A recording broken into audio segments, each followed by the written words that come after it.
Coming up on Global Perspectives, I will be talking with Veronica Samayoa from the Birth to Five program. Stay tuned.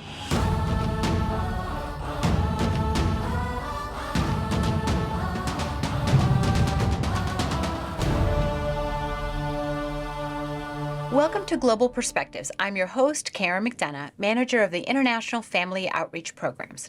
Our guest today is Veronica Samayoa from the Birth to Five program in AACPS.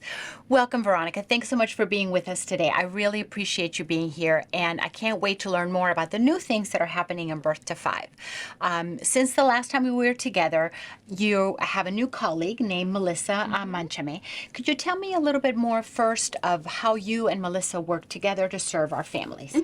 Well, she and I work especially with the Spanish-speaking community, and she was already in our program, but she just moved to a new department. She's 10 months, so she started working with me in August, and she's fully bilingual.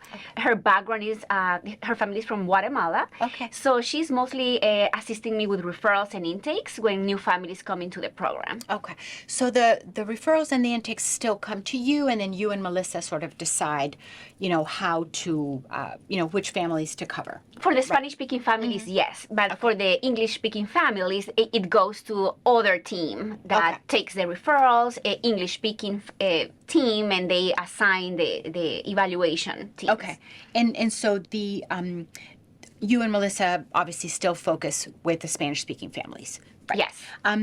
A couple of the things that are new that we want to make sure our families are aware of is Family Academy has been around for a little while now in the ACPS, and there is a whole, series of videos on different things and different topics that families can just go to through the website and learn more about.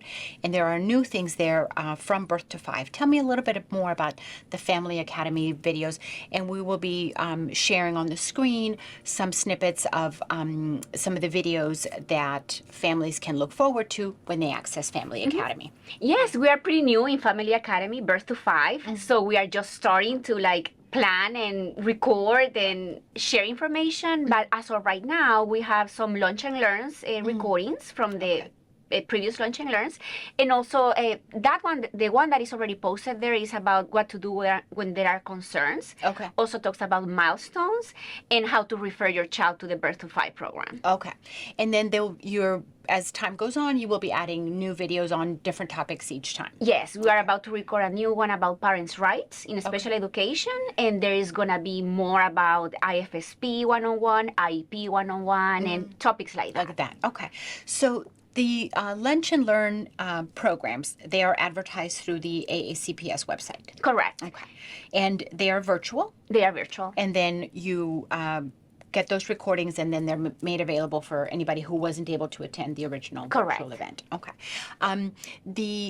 Is there a specific target for the families or can anybody join the events, the Lunch and Learns? Well, depending on the topic, I guess families will be lean to participate. For example, the first one was about 0 to 5 years old, so we had that targeted community. But right now, I know for the parents' rights, we have a lot of families participating because it was open to the whole community, so we have a lot of families. So parents, when the Lunch and Learn is advertised, then parents can register to attend, and is it bilingual, or is it just in English and then a separate one in Spanish? So it's a mix of everything. For the English ones, we have interpreters available, so families register and they connect through a channel within the link. But for me, for the Spanish-speaking community, I also host Spanish-only Lunch and Learns. So that, because sometimes when you're working through an interpreter, there is still a little bit of information that maybe there's a time lag or whatever. So a lot of the times, I think the families appreciate being able to just for there not to be a language barrier. So I really appreciate that. Tell me a little bit more about how a family, say, I've watched this video and I think I have a concern about my child that I think that I may want to refer them to the program. What is the process for that to happen? How do I now get my child referred to the program. So in that video, they can see like the links and the whatever they need to do, but it's depending on the age range. So if I have concern from 0 to 3 years old, so there is a special database where they can refer online the children, or you can also call our office, and we're going to share the phone number. And if it is 3 to 5, it's through the school system registration online link where they can register their children. Right. So for our TV viewers, we're all used to now how we can enroll our students. You go to the AACPS website under enrollment, and just like there's a category for pre-K, kindergarten, elementary, there is now at the bottom birth to 5, and you can put in all the information there about your child, their name, and then it will also ask you to upload the documents like birth certificate, shot records, and all of those things. And then once in that, you're saying that is more necessary for the 3 to 5. Correct. Not the 0 to 3. Yeah. In order to get an appointment for child find 3 to 5, you have to register. And again, I just want to clarify that this means registration to child find for an evaluation is not registration for school attendance. Exactly. And then also, very importantly, just because your child is referred to the program or referred for an evaluation, that doesn't necessarily guarantee that they will be getting services. Correct. Because there's certain criteria. So tell me a little bit more about the criteria of what are the children that your program is designed to serve? Yes, any developmental delay or diagnosed medical condition, depending on what the concern is, like we do the evaluation, there are some automatic qualifiers, like for example, like preemie or birth weight. Also, if the baby is born with Down syndrome or any other medical condition, or if there are atypical behaviors or delays in the development. So, for example, for babies, if the baby is choking every time the baby eats, or is not rolling over, is not crawling or walking by the time that the baby should, or if when they are a little bit older, if the child is not talking much, or there are some behaviors that we feel are unusual. So those are the red flags that parents or doctors or any provider working with the family, with the child, should call and refer the child for an evaluation. Okay. So aside from a parent self-referring, sometimes you get referrals from pediatricians, clinicians, and all of those, different kinds of providers. When an appointment is set and who goes to the house for that initial evaluation? For 0 to 3 years old, we go to the homes. So we have home-based providers, diagnosticians that go to the families' homes, evaluate the baby, and that day the families are told, depending on the scores, if the child qualifies for services. Oh, they find out that very same day? Yes. Most of them do it the same day. Or like I said, some automatic qualifiers that we know for sure the baby is going to qualify, but we still need that home initial evaluation to create the plan, determine service eligibility, and make the recommendations. One thing that I want to say is that this program is free of charge, so there is no charge at all. So it's through the Medicaid, provides some funding, but also is the federal government who pays for this. For the services, great. Yes. And then once that evaluation and the child qualifies for services, then the team sets up a plan of maybe how often they're going to come to the house, or whether it's physical therapy or occupational or speech. We have different services available: physical therapy, occupational therapy, speech and language therapy, specialized instruction. If there are concerns with vision and hearing, we also have resource teachers that specialize in those scenarios. Okay. And then when the child is now eligible for kindergarten, what happens at that point? Because your program is 0 to 5, right? So at that transition time, if a child still requires services, what do we do? Yes, we do a transition kind of plan, and most of them are already with the IEP, the famous IEP. So we transfer as soon as the child is registered in pre-K or kindergarten. So we share the database, so we pretty much just let the school know, and we transfer the case, we transition the case to the school system. Right, so then it goes from the, home-based to the school, and it would be then to the school, like it is normally where, depending on where you live, correct? Okay. Correct. And depending if the child still needs the services, like you said. Some children like exit or age out or exit and they don't need more services at 3 years old, or maybe at 4, so they can dismiss. But depending on the need, we could continue till the school, transition to the school. And then the school takes over from there. Yes. Okay, perfect. The other thing that I think is really good for us to talk about is the